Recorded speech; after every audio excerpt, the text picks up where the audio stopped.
ऐसे टॉपिक्स के बारे में जो एग्जाम की दृष्टि से बहुत इंपॉर्टेंट होते हैं, यानी कि मिनिमम मार्क्स की बात करें तो आज हम बात करने वाले हैं रियल नंबर्स के बारे में। अध्याय पहला है रियल नंबर्स। रियल नंबर, इसलिए मिनिमम मार्क्स की बात की जाए तो 8 और 12, यानी अधिकतम मार्क्स 12 भी मार्क्स आ जाता है कभी कभी, और मिनिमम 8 मार्क्स जरूरी है। तो ये कुछ ऐसे टॉपिक्स हम यहाँ पर उतारे हैं जो कि हर वर्ष हर साल के एग्जाम में इसको आना तय है। जैसे देखिए ये क्वेश्चन आप देखते होंगे 0.12 को पी बटा क्यू के रूप में लिखें। 0.12 को हम पी बटा क्यू के रूप में किसे लिखेंगे, यानी कि हमको बटन लिखना है। अगर जो सिंपल है जो 0.12 है तो इसका मतलब होता है 12/100, जितना पॉइंट है उसके बदले होता है 0 तक, लेकिन 0.12 है इसलिए हम इसको बनाना है तो इस प्रकार बनाएंगे 0.12। पहले जो ऊपर में दिया हुआ है, जो पहले ऊपर में दिया हुआ है उसे हम लिख देंगे 12 लिखना है। देखिए दोनों के ऊपर एक रिंग रहेगा, तो जितना अंक के ऊपर एक रिंग रहेगा उसके बदले हम उतना 9 उतारेंगे, ठीक है। देखिए 1 2 अंक का बाद रह गए, यानी कि हम यहाँ पर 99 उतारेंगे। दोनों हो गए 99, ये कटता है तो काट दीजिए। 4 3 12 और 33 3 99, यानी कि इसका राइट आंसर हो जाएगा 3/4/33। ये हो गया हमारा आंसर। अब जैसे दूसरा क्वेश्चन पर चलते हैं। 1.13 रेखिंग है 13 के ऊपर। जब भी आपको पॉइंट के आगे अगर वो पॉइंट के आगे भी कोई संख्या दी हुई है और उसे हम पी/क्यू के रूप में लिखना रहेगा तो 1 पॉइंट के बदले में प्लस उतारेंगे, पॉइंट के बदले में प्लस उतारेंगे। और 13 के ऊपर एक रिंग है तो 13 पहले लिख देंगे घटा में। देखें तो यहाँ पर देखो दोनों संख्या के ऊपर एक रिंग है, इसलिए हम यहाँ पर 2 9 उतारेंगे, डबल 9। अब यहाँ पर एलसीएम कितना हो जाएगा, 99 हो जाएगा। एलसीएम 1 9 99, यानी 99 गुने 199 हो जाएगा, और प्लस 99 कम ये 13 हो जाएगा। जोड़ने पर हो जाएगा 112/99। आप इसे काट भी सकते हैं, कट जाएगा तो, वरना आप अपना ऑप्शन देख के आंसर लगा सकते हैं। आइए और एक क्वेश्चन आता है परिमेय संख्या और अपरिमेय संख्या से। परिमेय संख्या किसे कहेंगे, वैसी संख्या जिसे हम p/q के रूप में लिख सकते हैं उसे हम परिमेय संख्या कहेंगे। और अपरिमेय संख्या वैसी संख्या जिसे हम p/q के रूप में नहीं लिख सकते उसे हम अपरिमेय संख्या कहेंगे। जैसे देखिए 1 हो गया, 1 को कुछ नहीं तो आप इसे सीधा याद रख सकते हैं, वैसी संख्या जिसे हम भिन्न के रूप में लिखा जा सकता है उसे हम परिमेय संख्या कहेंगे। यानी कि जैसे 1 है तो इसके नीचे कुछ नहीं तो 1 रहता है, इसलिए ये भिन्न के रूप में हो गया, यह परिमेय संख्या हो जाएगा। कहीं पर अगर जो -3 लिखा हुआ तो इसके नीचे भी 1 रहता है तो ये भी एक परिमेय संख्या हो जाएगा, ठीक है। हम चलते हैं पहले क्वेश्चन पर।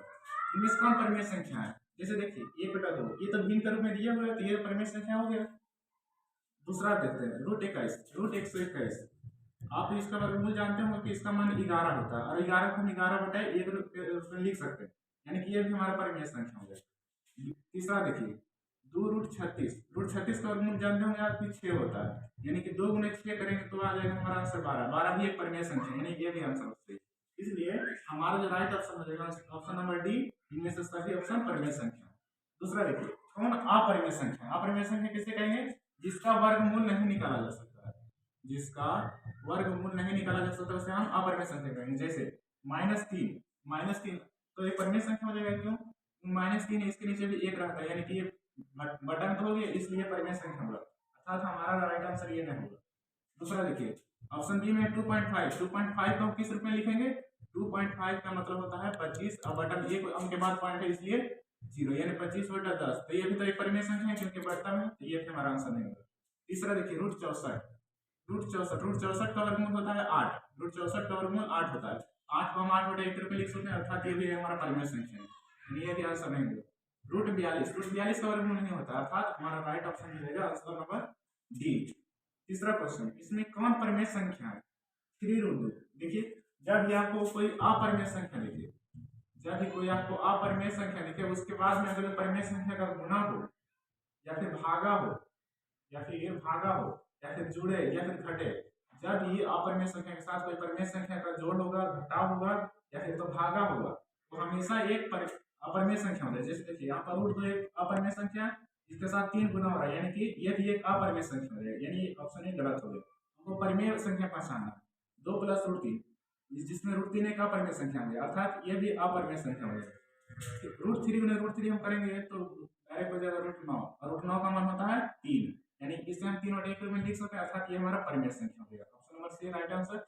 इसमें देखिए √7 एक अपरिमेय संख्या, इसलिए ये भी क्या हो जाएगा, अपरिमेय संख्या हो जाएगा पूरा, क्यों, क्योंकि यहाँ पर अपरिमेय संख्या को परिमेय संख्या से भाग दिया जा रहा है, और इससे हम क्या करते हैं, अपरिमेय संख्या करते हैं, अर्थात हमारा राइट आंसर हो जाएगा ऑप्शन नंबर डी। यानी कि हम यहाँ पर निष्कर्ष निकालते हैं कि वैसी संख्या जिससे हम वर्गमूल हम निकाल सकते हैं, जिसका वर्गमूल हम निकाल सकते हैं उसे हम परिमेय संख्या कहेंगे, और जिसका वर्गमूल निकाला नहीं जा सकता उसे हम अपरिमेय संख्या कहेंगे। ठीक, तो आशा करते हैं आपको समझ में आया होगा।